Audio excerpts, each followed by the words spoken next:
Hello, ladies and gentlemen, boys and girls, college football fans across the nation and around the world. This is Tim May with the Tim May Show featuring Clay Hall.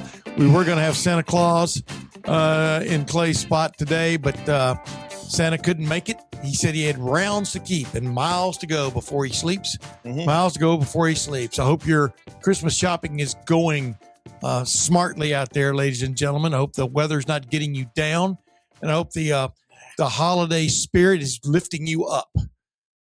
But with that said, and ending on a preposition, thank you for that. Let's get into the Tim May Show for this Friday, this week. I mean, it's literally halfway to Christmas since December started. I know I'm getting my last minute shopping done. How about you, Clay? I've got one gift secured. I would just put it that way. Well, you're not getting it done. Well, my wife will usually takes care of the boys. I throw in some odds and ends when necessary. But got a little road trip to take care of. And while folks hone in on another college football weekend, Army-Navy. Absolutely. Army-Navy, big time game. Blake Horvath from Hilliard, Ohio, right down the road from where I live. Heck of a career. Went to the same high school my two sons went to, which was Darby. My daughter ended up going to Bradley because they built that right around the corner in terms of farm roads right around the corner from where we have lived since 1985.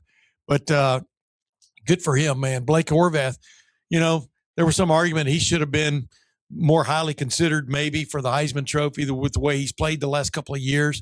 Definitely helped Navy to the heights. Yeah, they got beat by Notre Dame this year, but the Army-Navy game is always huge. Huge. It's always huge. It gets to my heart, man, because I always rooted for Army because my brother and my dad served in the Army, and then my son got attached to Navy and lacrosse recruiting, and then I got all excited for them. And so I love them both. Been to Annapolis about 5-6 times over that relationship. And, man, just what they are called to do and play a sport and get ready to defend our country. It just, wow. Yeah, I get a little That's it. up. Wow. You can't say what it does. You can say what it does. It's quite impressive. Oh, the regimen they're set to every day, I think they even time when they go to the bathroom, you know what I mean? You only have a certain amount of time to go to the bathroom. That would really stump me. But then past that, I mean, everything is regimented, including when you get to practice football. It's not like Ohio State where, say what you want. The guys on Ohio State's football roster major in football and minor in going to school. They're still, based on the records, et cetera, they're still doing, in essence, the best they've ever done academically at Ohio State in terms of the football team and the players doing what they're supposed to take care of in the classroom. But at the Army-Navy, most of those guys, 99% of those guys, maybe 99.5% of those guys aren't even going to get a sniff playing NFL football. And so this is kind of it for them in terms of football, but they give it all they got because they're fighting for their institutions, which are long-lasting and distinguished.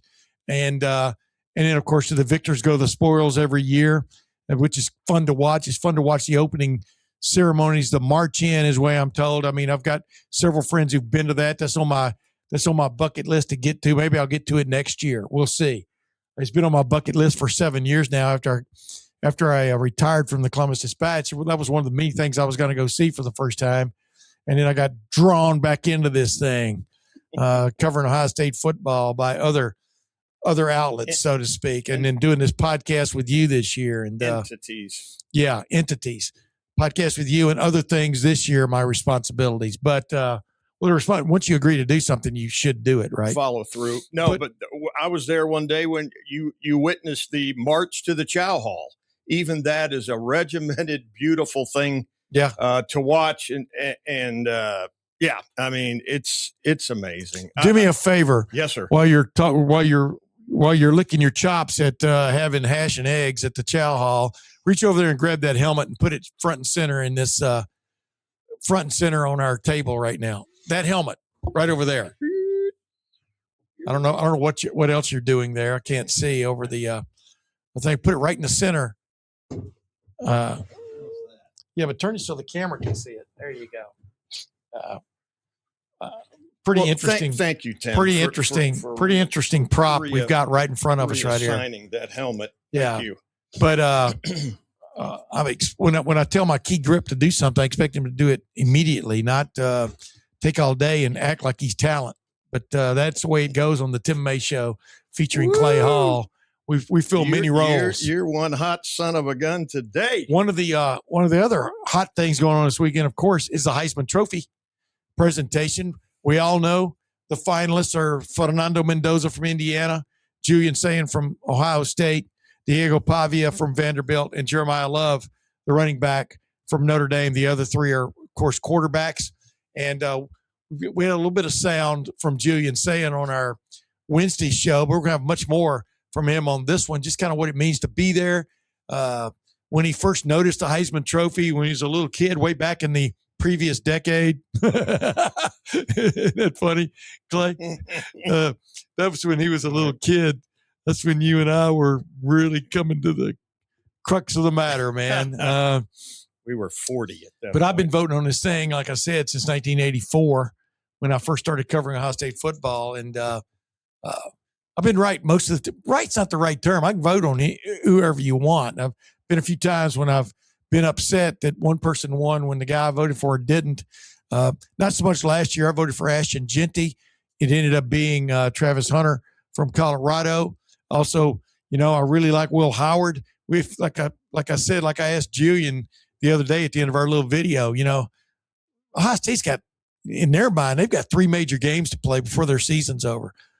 If they take care of business in the Cotton Bowl against the winner of Miami and Texas A&M, they want to move on to the semifinals and the finals like they did last year.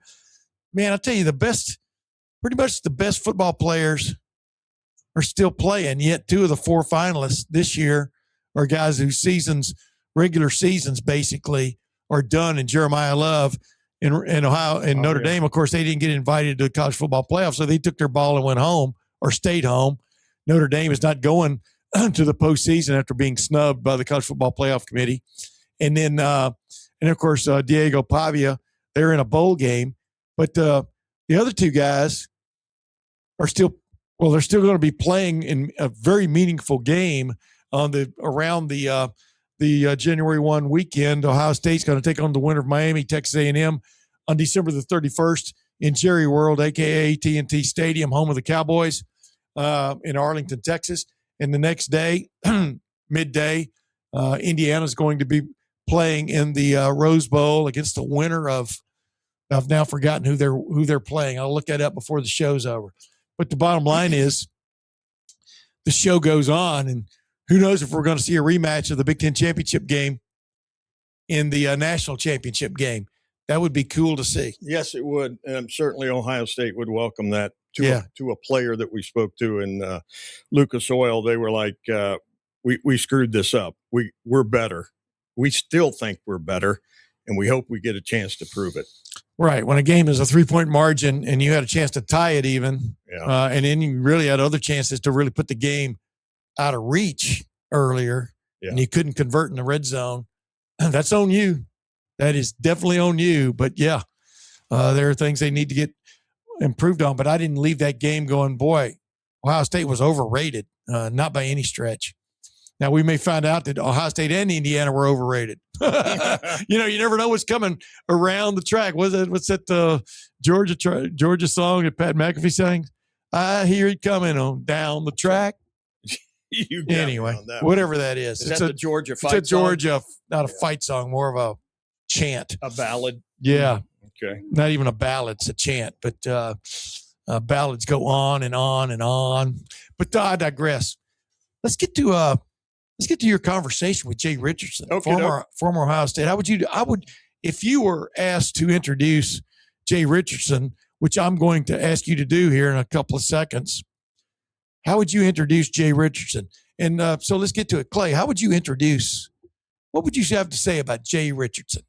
I would say standout college football player, 6-year NFL pro who was earned his respect in that regard, as you would say, mostly with the then Oakland Raiders. He still has a relationship with the team, attends a lot of activities, was there probably a month or two ago, and now has become, I think, a pretty sharp tactical football analyst. And I love hearing him chat it up about Ohio State football and a lot more. And with that, I think I should press a button. Okay, here's the button. Jay Richardson, good to see you, buddy, even though you're in the Lone Star State these days. Yes. Great to chat with you. I heard what you said over the weekend on ABC6's The Football Fever. Yep. Further venting might be in order today. What's on your mind in terms of what went wrong? Well, you know what? If we're going to do a negative positive, we'll start with the veggies first. Rushing yards were not there for the Buckeyes.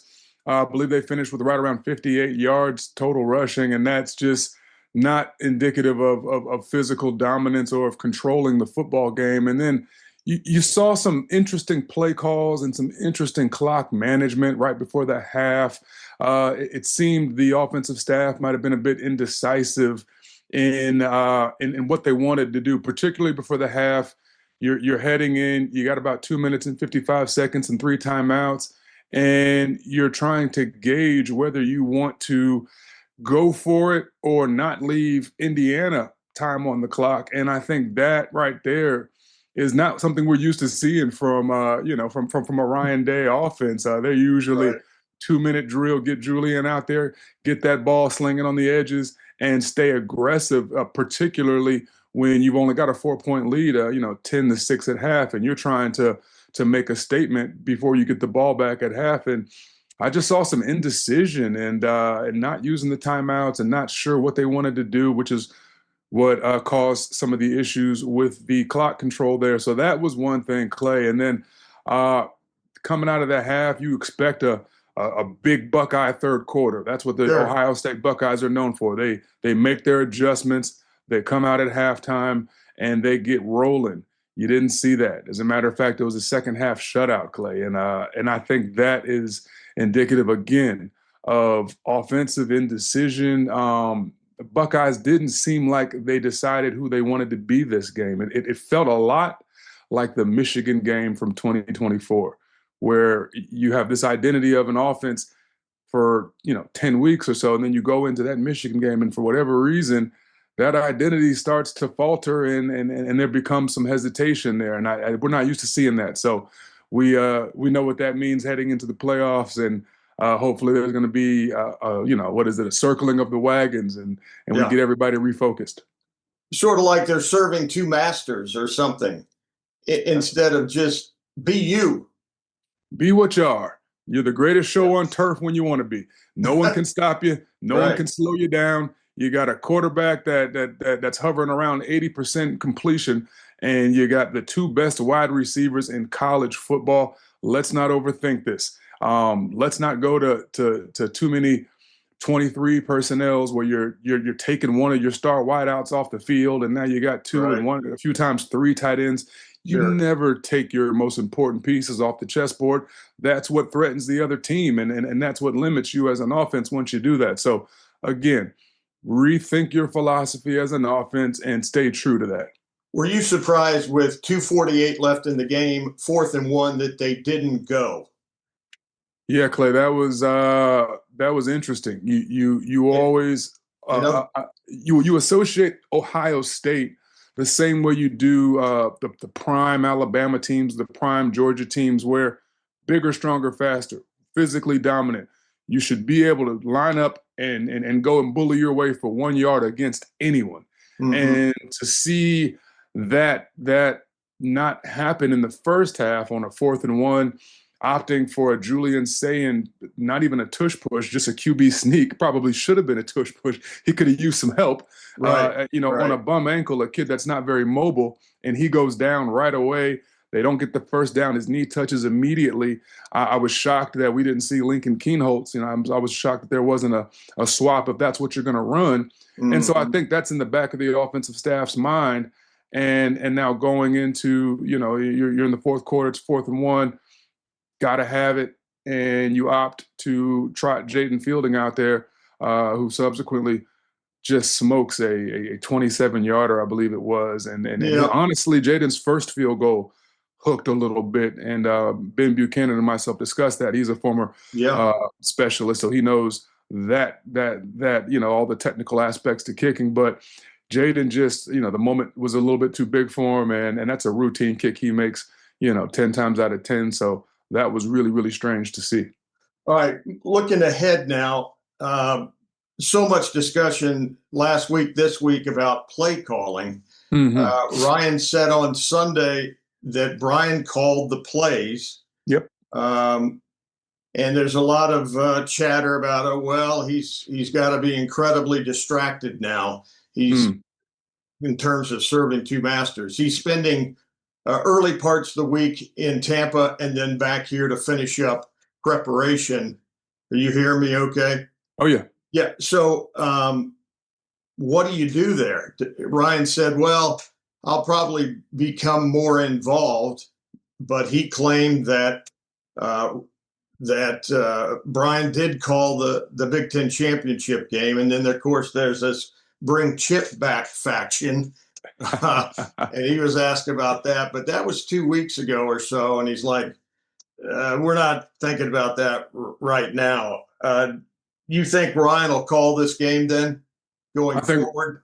Clay, I think Ryan Day has to call every game in the playoffs for the Buckeyes to ignite and to do the things they need to do. I think it's clear when he's calling plays, and that's why if you can kind of pick up on what I was saying earlier, I kept using the phrase offensive staff. Yeah, wasn't being specific on who, but it's a staff decision. But I think Ryan moving forward has to lock in, and I don't want folks to take this the wrong way, but if you're Ryan Day, you can't let anyone else dictate your legacy. This is your legacy, man. At the end of the day, this is your opportunity. You want to go on a Nick Saban-ish kind of run and have an iron grip on college football for the next 4 years, 5 years, you could do it. It's right there in front of you. You got the recruits already lined up. You got the horses already in the building. Yeah. You've already got a title under your belt from last season. You have a beautiful pathway to win another one. And along this pathway, you could take out a guy that you've been itching to take out since, I believe, 2022 and Kirby Smart. You got some things in front of you that you could knock down, and you could stand atop the mountain as the undisputed king of college football. You don't put that in anyone else's hands but your own, if I'm Ryan Day. Yeah. Any names you might throw out to replace Hartline? I've noticed maybe you and some others have pointed out that Devin Jordan also coaches wide receivers. His name's been mentioned a couple of times, and he's been here a long, long time, played here, etc. Devin, what do you think? It may not be a play caller yet, but certainly could coach wide receivers. Devin Jordan's a fixture in that building. He's a Buckeye through and through. He's been he's been loyal to the program for a long time. Did a great job helping develop those recruits and helping establish some relationships when everyone was getting busy. He was the one that stayed and worked and has been handling a lot of great things for that wide receiving group. So he's the one I look to and say, you know what, moving forward, I don't want folks to think that, oh, now what are the Buckeyes going to as far as developing wide receivers? You got a great one in Devin Jordan. He knows what he's doing. Play calling, that's a whole separate skill set unto itself. Yeah. And that's that skill set that Ryan Day has, and I'm sure he'll be mentoring Devin or others in that offensive staff. You mentioned Chip Kelly. I'll tell you this. I thought Chip Kelly did a fantastic job for Ohio State last year. I thought he had the run game in a beautiful place, with Travion and Quinshawn. I mean, he had a beautiful scheme. He had answers for every test. Every Saturday, he had something unique, a wrinkle drawn up that would expose whatever the defense was lacking. And I thought that was something that was clearly missed. And folks, I do a lot of work with the Las Vegas Raiders, and I was out there for that Browns game, for Shador's first game, and right after that game, Chip Kelly was fired. Well, I got some friends in that building, and from what I was hearing, Turns out Pete and Chip maybe weren't on the same page. You know, there were a lot of leaked things saying Chip was calling the wrong plays in the huddle. Yeah. And what people don't realize is Chip wasn't really allowed to implement his offense. So he was given someone else's offense. And from what I'm hearing, wasn't super familiar with that offense, wasn't allowed to implement his. There were some wires getting crossed there. So yeah, if you're calling someone else's plays, you might mess one up here and there because that's not a reflex for you, because you know the stuff you call, and you weren't allowed to install all of your stuff from spring through summer to have this offense rocking and rolling. And you can tell by the Raiders' production, last in the league in every offensive category, he was not able to do his thing. So if he were to want to come back, or I know him and Ryan have a great relationship, and those guys are tight, we'd welcome it. I'm gonna tell you that right now, Clay. We'd welcome it. He's fantastic in that specific role, calling plays and establishing a run game. He's got a serious skill set there. So that's a name that should be out there. Last name I've heard floated around, I don't know, how much validity there is to it, but former New York Giants head coach Brian Daboll, somebody that is on the market now and is looking to reestablish himself. And like Patricia, former head coach in the NFL, brings a high level skill set. And unlike Patricia, though, he might be wanting to revault himself back into coaching discussions. So what a great place to do it in Ohio State. I know there are some relationships in the building with him. So who knows where things will go from here. But I believe Ryan Day will be the play caller for the playoffs. All right, let's move to the playoffs. The next part of this 4-part season, I guess. So it's up against the Miami Texas A&M winner. What would be your preference there? To be honest, Clay, no preference. I think either doesn't matter. Ohio State matches up with anybody. Matt Patricia's defense, just held Indiana, who was averaging almost 40 points a game, to 13. 44 points a game. I'm sorry. Thank you. 44 points a game. They score week in and week out. They face the Buckeyes. They can't crack the 14 mark. Why? Matt Patricia knows what the hell he's doing, and he's top tier. Whatever works for you, he's going to take away from you and make you play left hand. The only big plays they hit were just where we got caught singled up, and you saw Fernando just let it go, and they had a kid make a big time play 3 different times, a couple times on Lorenzo Styles Jr.'s, a couple times on Jermaine Matthews. The shortest of our defensive backs got picked on a little bit there. But those were 50-50 balls, and their guys made a play. We respect that. You got to respect that. That's part of the game.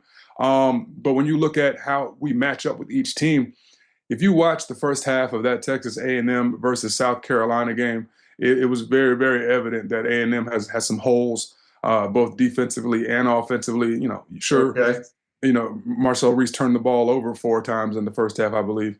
But that revealed a lot defensively. So there's some stuff on tape that Patricia can pull from. And then Texas beat them. And I think that's something that, people kind of forgot about and overlooked. And it's like, man, that ball club, I don't know if they're trending in the right direction. On the flip side, you got Miami, hungry to get in the playoffs, played some good ball. Carson Beck's got championship pedigree, the kid, from Georgia. So he knows what he's doing. They've got Ruben Bain, one of the top edge guys, and then you got some receivers there that can make some really big plays. They're a fun matchup. I do a podcast called Start with the Facts with Maurice Claret and a former Miami middle linebacker, DJ Williams, who also played for the Broncos for about 10 years. So I know him from our NFL days. And he is itching for this matchup. The U wants Ohio State so bad. They do. Since 2002. So they're still wanting that get back. That would be a very fun game. It'll be in Dallas, so no one has the advantage. Obviously, if it's A&M, they're going to have a lot of folks there. But our folks travel well. So either one doesn't really concern me. I think it'll be 2 fun games. Well, it sounds like you think Ohio State can go back to back. Would you covet a rematch with Indiana? Absolutely. Again, You got to understand, and I know you do, Ryan Day has a unique opportunity. You know, he was on almost like a revenge tour. Yeah. This season. You get Michigan back. You wanted the Big Ten title. That would have been big. He hasn't gotten one of those since 2019. That would have been very big. Now Cignetti's the one that stopped you because he had to get his revenge. You don't think he played that clip of Will Howard putting that cigarette out 500 times this season to his team? I mean, we became their Michigan after that moment, and that was a focal point in their mind. They talked about it after the game.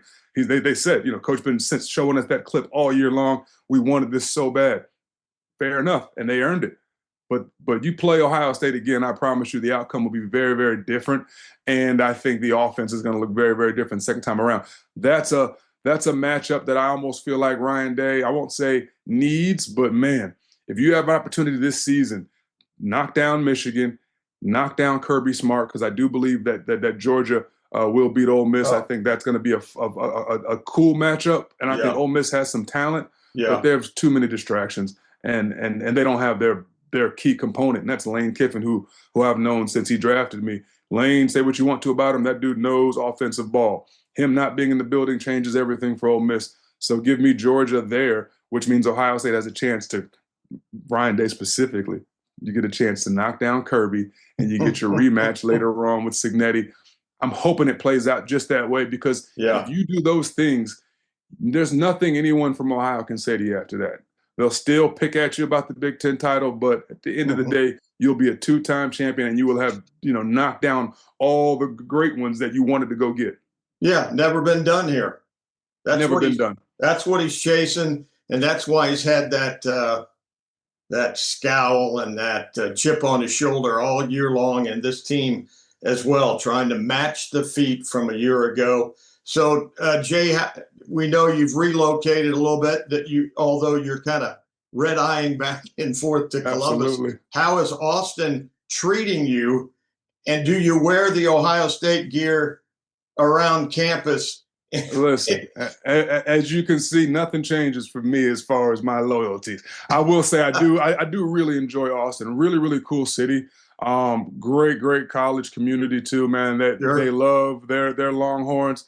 And I respect that. I got a chance to link up, a few weeks back with Hero Kanu, former defensive tackle for the Buckeyes, who transferred to Texas. Great kid. He actually flew out to Indianapolis to support his old teammates in the Big Ten championship, because that's how close that team was, which I think is really cool. Yeah. They love ball. We've got some coaches on that staff, and I've been able to get out there, check out practice. A lot of fun. It's so many similarities in that program at UT and the Buckeyes. Just two major programs. And honestly, both these cities, very, very similar. Austin feels like a slightly bigger Columbus, but they're both football focused, and it's like religion here, just like it is there. So I think it's really, really cool. And Texas, I thought there was a chance, if you gave me Alabama, Texas, or Notre Dame, and you put them all in a ring and let them fight, I wouldn't be shocked to see Texas hold their own, because I think Alabama was doing this, and I think Notre Dame and Texas were both doing this. And so that was very strange to see, Bama get in and Notre Dame get left out. And honestly, Texas, I thought, had maybe a sliver of a chance just because of knocking off at the time. I believe A&M was number 2. And they lost to Texas, who I thought played a hell of a game. So I thought that was interesting. Yeah, I haven't been to Austin since '06 when Troy and the Buckeyes my won senior there. year. Yeah, so I didn't realize it's now bigger than C-Bus. Come on now, man. Austin's rocking, man. A lot going on here. A lot of good barbecue. A lot of good places to eat, hang out, dance. Some cool speakeasies. And I sacked Colt McCoy in that game, so I have no problem showing folks pictures of that when I walk around town, because he's the man here. They love him and Vince. I got Vince. I sacked him too, so I got to make sure I keep those 2 pictures, readily available on my phone if I run into Austin folks when I'm walking around. So it's a good time. That's really cool. Jay, thanks for your time, brother. Sounds Always. like you're assimilating well in Texas, and my wife was was living in Texas when we wed. So it's oh, beautiful. Yeah, it's kind of a soft spot after 43 years together. That's a wonderful thing. I know I'll see you on ABC 6, and appreciate your time, and take care of yourself, my man. I miss you. Oh, always, man. Miss you too, brother. Good to see you. Always, boss man. And when I'm in town, man, we'll grab a lunch, okay? My treat. There you go.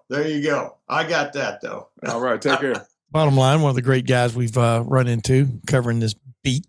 And that's funny. My wife and I just celebrated I don't know if she'd call it celebrating, our 43rd wedding anniversary. I didn't realize y'all were too, but that's great.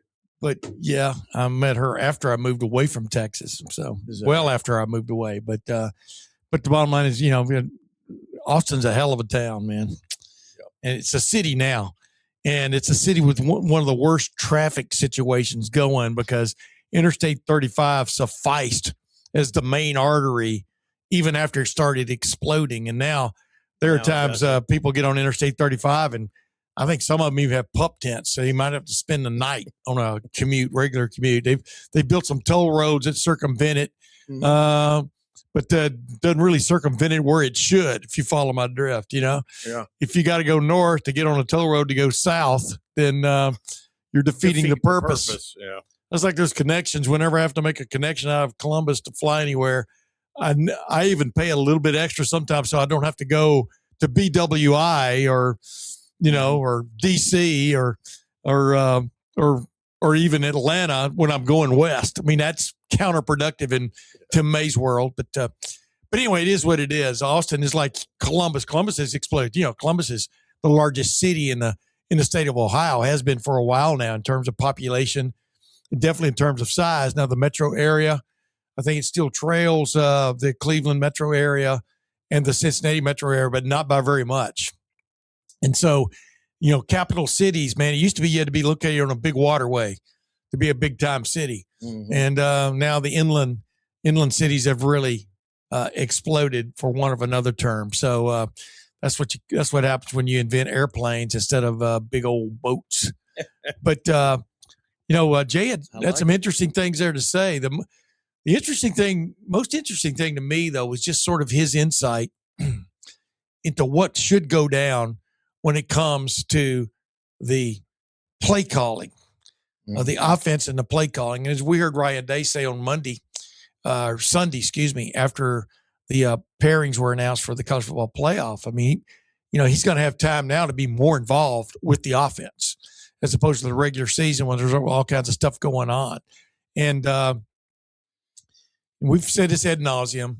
The offense is a direct product of 5 or 6, maybe more than that, coaches with input. But finally, somebody has to make the play call. And, of course, Brian Hartline was, quote, calling the plays, end quote, on last Saturday night in Lucas Oil Stadium. Ryan Day's got a headphone. He's got headphones and he has direct line item veto on anything because he's the head coach. And other coaches chime in all the time on those headphones. That would be really cool to listen to. Oh, wow. If you ever get a national championship again, maybe they ought to record that and let people hear it. What's going on. It's kind of like being an air traffic controller in the New York City area.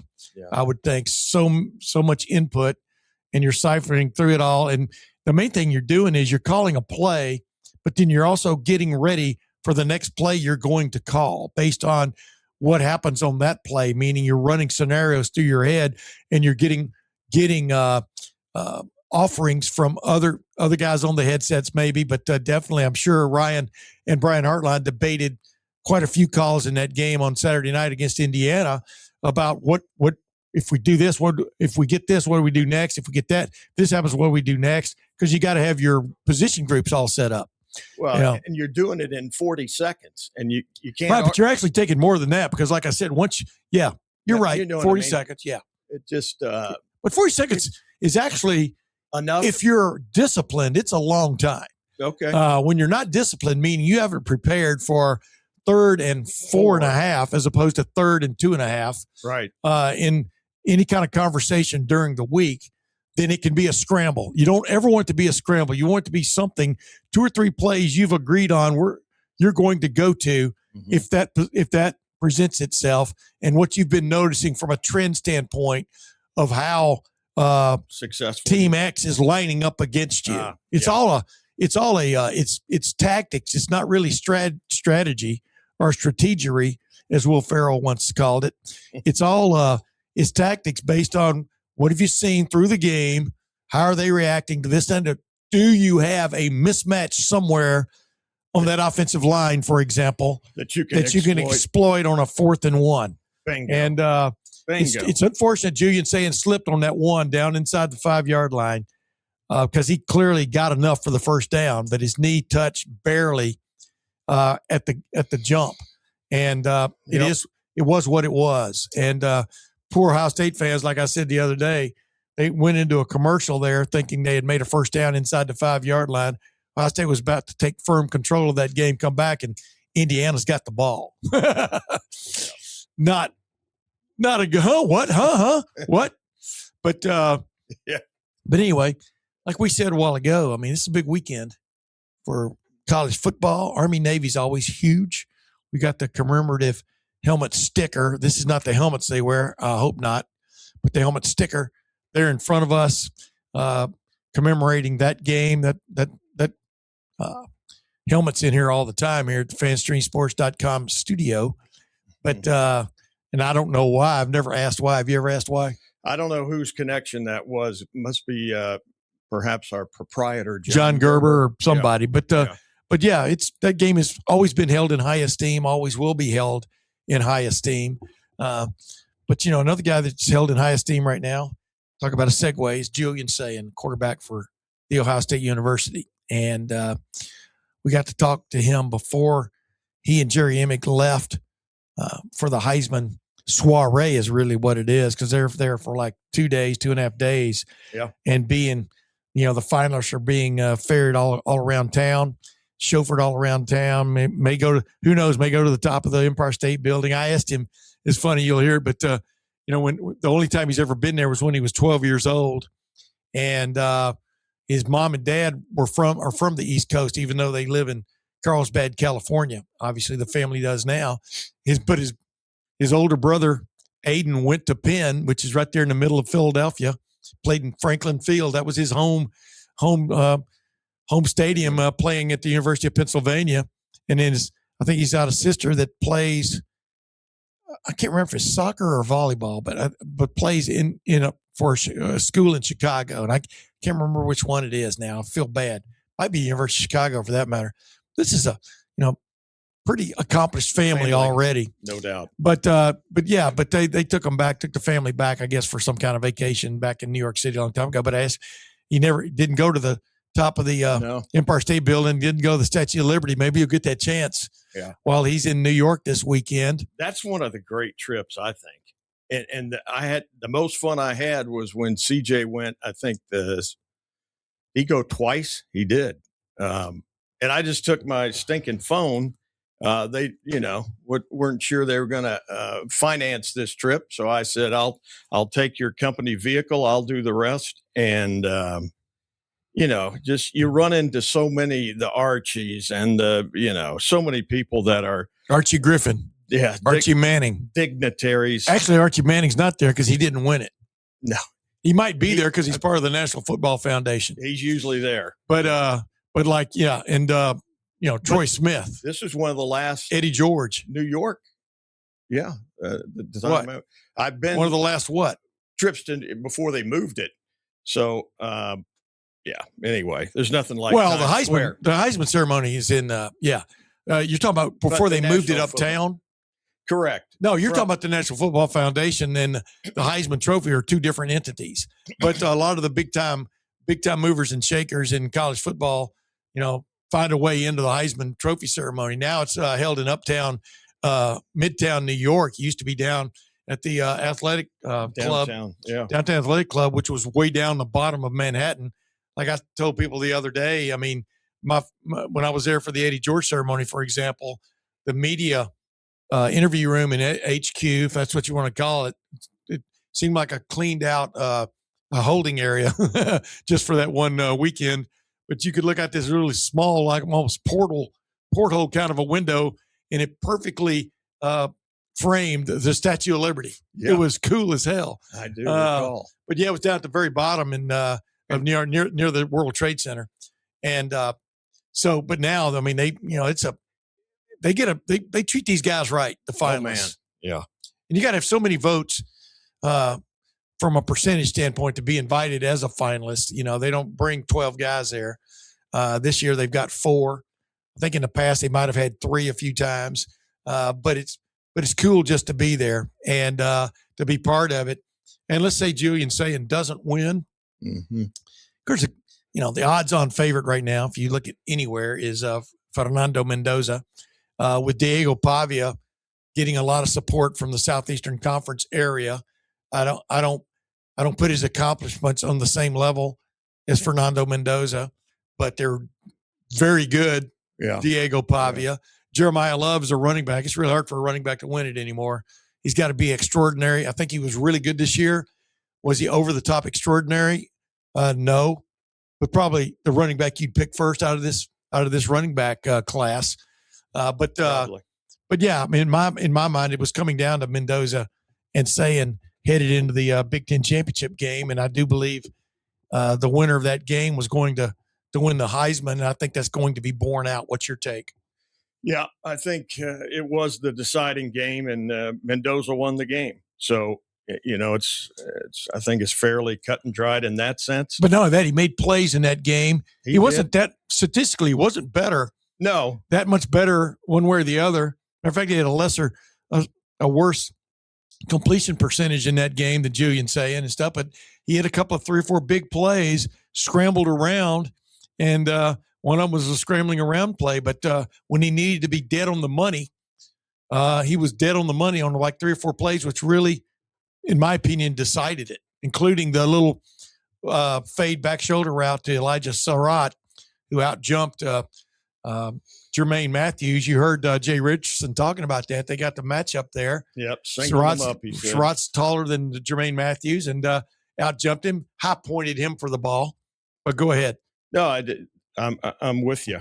IU, you know, the Cinderella, the carriage didn't turn into a pumpkin. They were more than adequately prepared, especially defensively and what they wanted to throw at the Buckeyes. And Julian Sayin was just a little bit out of sorts at times, and that's enough to throw off your game. But again, to have those 2 massive drives, and these numbers were still staring me in the face of all the plays and the time of possession, which was 15 minutes and so on and so forth.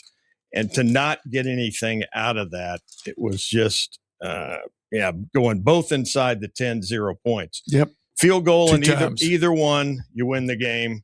27 plays, 151 yards on those 2 drives. But how many points? Yeah.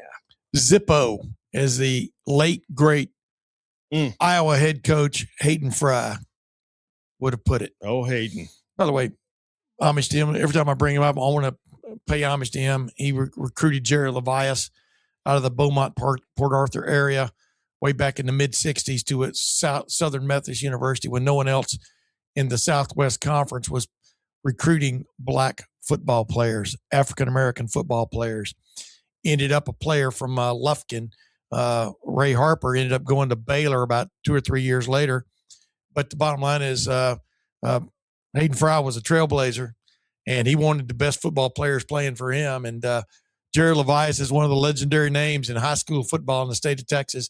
That was the state of Texas, pardon the expression, way back when I was growing up in first Alabama and then Texas. But kudos to Hayden Fry, who's in the College Football Hall of Fame. And by the way, we didn't pay homage before we get to a little bit more from the Julian Sayin middle of the week like we should have.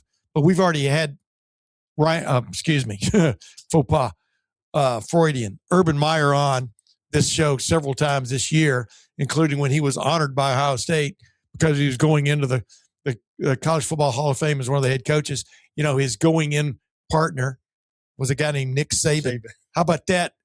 How about that former college head football coach duo going in on the same year? I think that adds up to 10 national championships, perhaps. Yep. Yeah. Urban did it, and he did it at 2 different places, and he won at 4 different places. And when he's on TV, I'm watching. He has something to say. And, so I think he's just as good there as he was on the field. It's pretty funny how they've morphed into being dueling analysts on the 2 dueling pregame shows on Saturdays. Big Noon Kickoff for Urban Meyer, and of course, what do they call that on ESPN? Game Day. College Game Day for Nick Saban, who's extraordinary on that show, in my opinion. And I think Urban is extraordinary on his side too. It just sometimes they don't let him talk as much as they should because of the other things going on the show. But I digress. The other talking heads. But you do get to see him through the week if you watch his network. Big Ten Network also. He's on with Jerry DiNardo. Does a lot of chopping up stuff. X's and O's on his board. And yeah. So, but anyway, carry on, Urban. Congratulations to you, sir. Yeah, but when that little video I had with him when I got it at the Urban Spine House the night they were in town for their what was it they call their podcast? They call their podcast, and they had it live. There was the weekend of him being feted by Ohio State for going into the College Football Hall of Fame. Triple option. Yeah, triple option. I think. And with Mark Ingram and Rob Stone. And but he said pretty much the same thing he told Jerry DiNardo for a Big Ten Network thing this past week is he started naming off some of the coaches who've coached for him and some of the players who played for him. And like he said, he would take that collection of coaches and that collection of players and play anybody else. Anybody, anywhere. Yeah. Anybody, anywhere, anytime. And you go back and watch that show. I think it was the week of is that the Penn State game, maybe? I don't remember now. But you go back and watch that show and you'll see, you'll hear him talk about that and some other things. But he's right, man. His point was what Woody always said, you win with people. Nick Saban has said that. Nick Saban has never claimed to be a super genius. As a matter of fact, I think at times Nick Saban got a little more run for being a defensive genius than maybe it was merited. Really? They gave up, especially as his run at Alabama went on. I mean, they didn't have against light competition. Their ability to shut offenses down wasn't anywhere close to what it had been maybe earlier in his career, but they made plays. Right. They made plays when he had to make plays. And same thing with Urban Meyer. We saw him go through a whole renaissance, after the 2014 season when Tom Herman moved on to be the head coach at University of Houston. And he had to hire a new offensive coordinator suddenly. I remember his Shelley Meyer. I did a story on him and Nick Saban having their showdown again in the 2014 season, the Sugar Bowl. That was the semifinal. And this was before the game. And her talking about how Urban seemed really comfortable where he was again and all that stuff because he had walked away from football at Florida after suffering some really maybe mental and physical ills of what he was trying to do there, which was win the national championship every freaking year. And but she talked about how after that second championship at Florida, how they lost several big time coaches and how replacing them was the toughest thing to do. And we saw what happened to Urban. After 14, he had to replace a bunch of guys, including Tom Herman, and really never got back.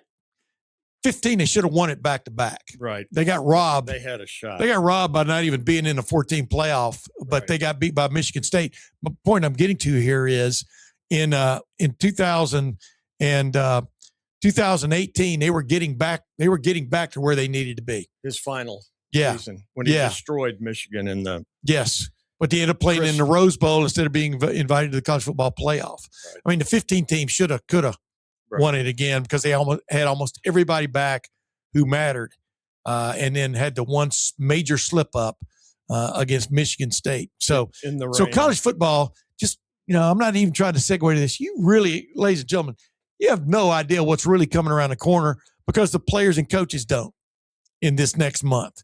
You have no idea. You can Yeah, I mean, sure looks like Ole Miss is a slam dunk over Tulane, and that Oregon's a slam dunk over James Madison. But past that, these could be some really good football games. Tremendous. I mean, all these teams are talented. That's all you have to add. It's tremendous. All these teams are very talented. Most of them are pretty deep. Most of them have won a lot of games. Most of them have very talented staffs. Agreed? All of it. Yeah. If you're in the final 10, because they leave the 2 spots for Tulane and JMU, yeah, you've had a hell of a year. Yeah. And many have, some of the recruiting experts, they always, you have to take, if you look at the rosters, most of these teams have 4 and 5 star talent. I've never gotten into a deep dive on that, but some teams do it with 3 stars because they develop better. The beauty of Ohio State, I've said, and Urban always kind of clung to this, we don't just sign 5 stars. We get talented players, but we make them develop. Better. We develop. We don't just sit on our recruiting laurels or our name or our facilities or our NIL. We make you better. I think Ryan Day has done the same. So, all right. I agree. No, definitely done the same. You'll hear Jeff Snook and I chopping all that up, for example, on Monday in Monday's podcast. But before we go away, let's get a little bit more sound from Julian Sayin from our chance to be in an interview with him, a media session with him on Wednesday before he and Jerry Emig, the outgoing, not just in terms of personality, but also outgoing in terms of leaving in a couple 3 months. That's right. Sports information director at Ohio State, and he's been involved in with football for many, many years. But let's get a little bit more sound from Julian Sayin. Like I said, Julian was getting ready to head for New York City when this little presser with all the reporters who cover Ohio State. It's a huge contingent as usual. But Bill Landis was talking to him, asked him a question about when did you start to become or feel comfortable in the fishbowl? He didn't use that term. That's Tim Mason's term. That is being a quarterback at Ohio State and all that entails, and also where it can get you if you're fairly successful, which is, he said it for New York City for the Heisman Trophy ceremony. So let's see what he had to say there. Yeah, I think, as a quarterback, you get the praise when you win and you get the blame when you lose, and that's what it is. And it's definitely a pressure-filled environment here, but pressure is a privilege. So it's awesome to be here. Obviously pays attention to what former quarterbacks at Ohio State say, like C.J. Stroud, who used that term, pressure is a privilege. We've heard Ryan Day use that also. And, you're in a cauldron. I mean, from the time you sign with Ohio State and you're of that ilk, meaning a highly, highly recruited quarterback, the pressure's on you. It's more on you not to fail than it is on maybe to succeed. I mean, it's really an interesting cauldron. Agreed? Yeah, I mean, you're in a highly populous state. You have if you have tremendous talent and the brand that Ohio State now garners and their public relations efforts, you're going to be recognized. Here's what I say, though. I mean, I want to say that you just brought up a term, their public relations efforts. I mean, the bottom line, what I've always liked about Ohio State, covering it now for 42 years, and I think umbrage of some of these people on Twitter. I mean, I think umbrage of a lot of people on Twitter on occasion, but these idea that Ohio State needs to promote A more, or promote B more in terms of players and stuff. Number one, they get promoted. Number two, in my opinion, I'm a Heisman voter. I don't want it shoved down my throat from advertising agencies, et cetera. What a great human being. And by the way, player A is, or player X is, or one of a kind. Well, nobody's a one of a kind in terms of you've almost seen everything before. It's just more enhanced. But the point is, I like Heisman campaigns to be organic, meaning they grow on their own. Fernando Mendoza grew on his own. Yeah. Diego Pavia went to New Mexico State. Nobody wanted him. He grew on his own. Now he's one of the finalists this year. we'll get into what Julian Sayin said about being a quarterback. And, he's been a quarterback since he was like 6, 7 years old. I mean, because that's the position you wanted to play. And he goes, somebody said, well, did you aspire to other position? Like the end and stuff. And he kind of laughed at that, like, almost like, look at me. Yeah. I mean, he's a big guy, but he's not, he's not 6'4". He's not like that Rodriguez guy who just won the Buckeyes award and one of the other major defensive awards. He was a quarterback and moved to linebacker after he moved on, from to Texas Tech and stuff. And now he's just unbelievable player at linebacker. Julian pretty much laid out there. I didn't really have those other options. He and his older brother were back-to-back quarterbacks at Carlsbad High School, playing for the great Thad McNeil. So, it's pretty funny. But, you just see a guy sort of born. There are like guys who were born with art talent, mm-hmm. the ability to be an artist. I mean, my brother next to me, Mike, mm-hmm. Could draw anything you put in front of him, could draw portraits. He could play any instrument. I'm talking about any instrument you put in front of him, including the piano, but in any instrument in the band, mm-hmm. any guitar. Now, was he going to be great on the guitar? No, but he could play the guitar, if you follow my drift. Tim May, I couldn't even draw a straight line with a ruler. And, I played a little bit of piano because my mom forced us to, and my mom also wanted us to learn an instrument, and I played trumpet and stuff, but I was never great by any stretch. But my brother Mike was unbelievable. And, and by the way, also, he could out arm wrestle. He's my late brother, Mike. He could out arm wrestle anybody on the football team. Yes. Mike just kind of lost his way a bunch of times in life because he was sort of like a hand grenade that was continually exploding and being put back together. But you understand what I'm saying? Some guys are just born to do things, I guess is the point I was making there in that long, stupid analogy I had. But I mean, Julian Sayin grew up with an older brother who was learning to play quarterback. And so he did what his older brother did. You would think one of them would be like the Mannings. One would be a receiver and the other would be the quarterback, But they both ended up being quarterbacks. Go ahead. I'm sorry. Cooper was the receiver. Cooper was very talented. A slender receiver, but spinal stenosis knocked him out of the game. Could play as well. No, but your organic argument there, I think, is well founded and well put because, you don't need. I mean, maybe in Ohio State is so omnipresent, and you don't maybe need them, calling and sending flyers and et cetera. No, because they're in prime time or they're at noon. You'll find them in one or the other. Absolutely. But this idea you can get a public relations staff together or hire a public relations company going to win you the Heisman. No, they're going to come up people. Right. They're going to come up with the ideas that are going to put you over the top. As we saw on Saturday night, you got to get it done when it's your moment in the spotlight. You got to get it done then.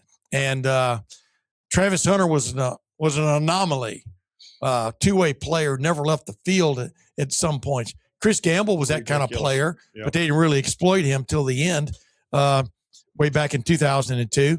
That's what it takes. I got fired up there. I didn't mean to do that. Maurice, that they asked him about do you remember back when you first started playing quarterback? And like we talked about a while ago, his older brother, Aiden, was a quarterback, ended up going to Penn, was a really good quarterback. You watch his videos too. But I remember his dad sent me, maybe I'll bring that up here in a minute, one of these videos where Julian's been playing quarterback ever since he's been playing football because he was gifted with a really strong right arm from the get-go and accuracy, and he worked on it. And he's going to tell you how early in life he began. Well, I mean, he was a Marcus Mariota fan, as you know. We had some other video there we were going to play with him talking about that. We couldn't figure out how to get it loaded in our computer here, right? But he was a Marcus Mariota fan when Marcus Mariota was at Oregon and won the Heisman Trophy. And like you pointed out, and then got beat by Ohio State in the national championship game that year. 2014 was the season. Right. And, but yeah, go ahead, Wayne. What did he say about that? I mean, he's like, Yeah, that soured.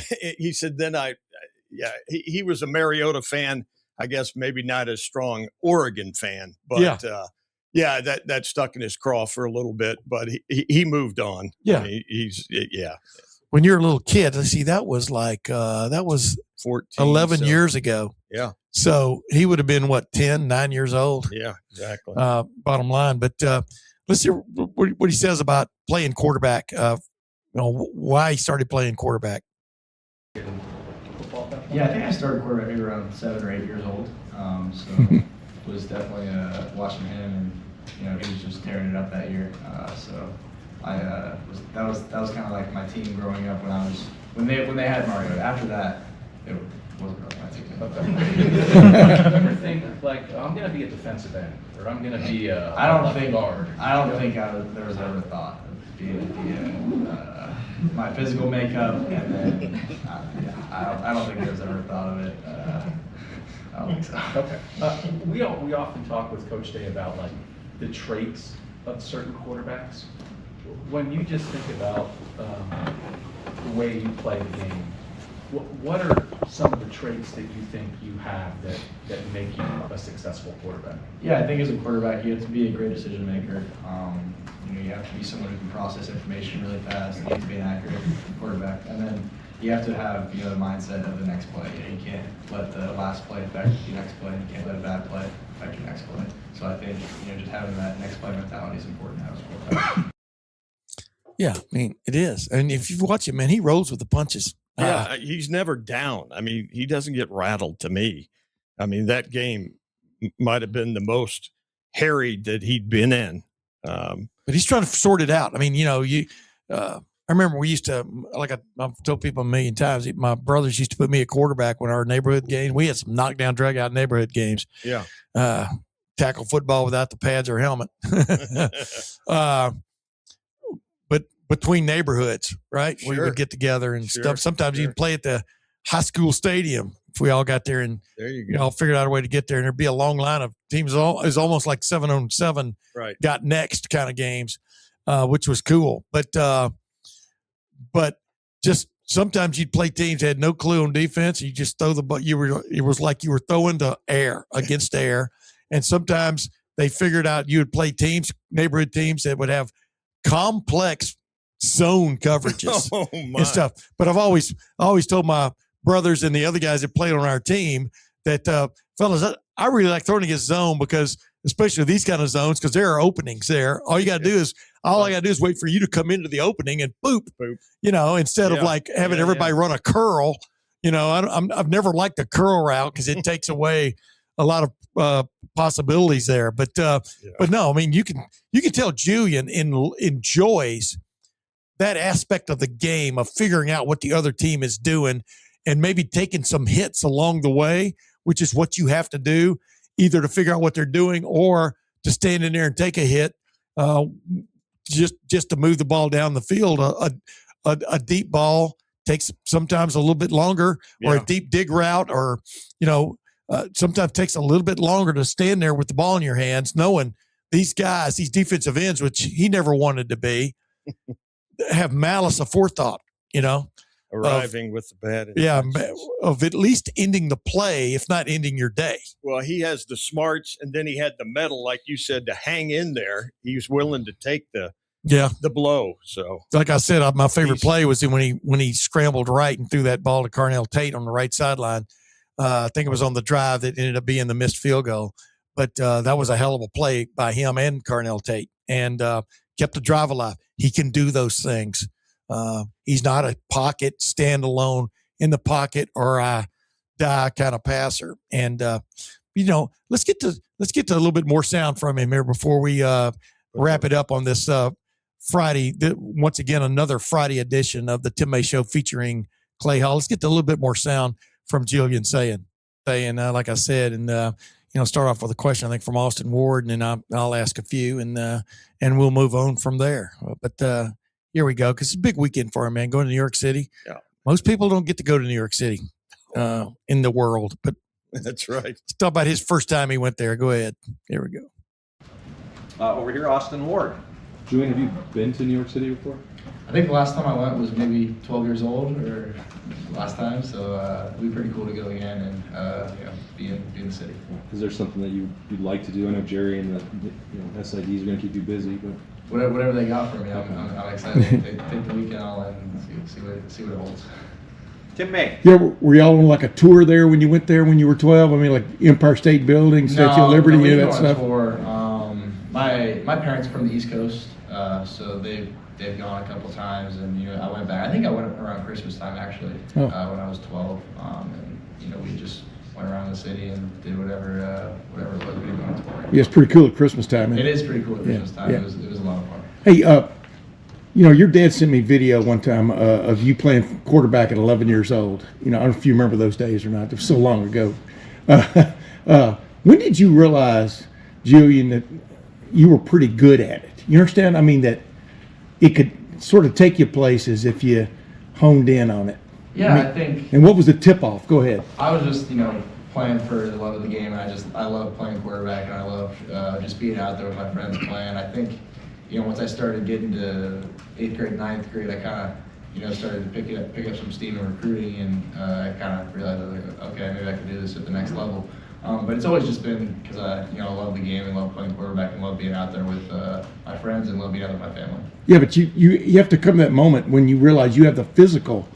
A lot of people dream of being a quarterback. You know what I mean? But I think just coming into high school, I kind of realized I'm pretty accurate. I can do these things better than some other kids. Yeah, I can throw it 60, things like that. Yeah, things like that. Yeah. Things like that. He chose wisely. Must be nice to have things like that. I mean, because dude, he threw a couple passes the other night. I mean, we've seen him throw the ball deep, for example, all year, but his uncanny accuracy on deep balls is pretty sweet to watch. I know Ohio State fans just wish that one to Jeremiah Smith there, near the end of the first half or whenever it was, second quarter, could have been just a little more out in front of him. He might have scored a touchdown there. I keep reminding everybody when they talk about Indiana beating Ohio State, Indiana scored one touchdown. Ohio State scored one touchdown. Indiana made 2 field goals. Ohio State made one, missed one. Indiana missed 1 field goal. This was a slugfest that went to the 12th round. That was back in the good old days with Ali Frazier, 15th round, and one other. It went to the cards basically, and one was declared a winner. But I don't think there's a person. If you're a big time college football fan, I would love to see this rematch. But man, it's a long way to that rematch. Agreed? You can't look that far ahead. By the way, was that the Thrilla in Manila? The Thrill in Manila. Or was that later? Wasn't the Thrill in Manila the rematch? Wasn't the first one in Madison Square Garden, I do believe? Yeah. But anyway, they beat the hell out of each other is all I remember. But I digress. For Clay Hall, I'm Tim May. This has been the Tim May Show featuring Clay Hall, ironically. And until next time, we'll see you then.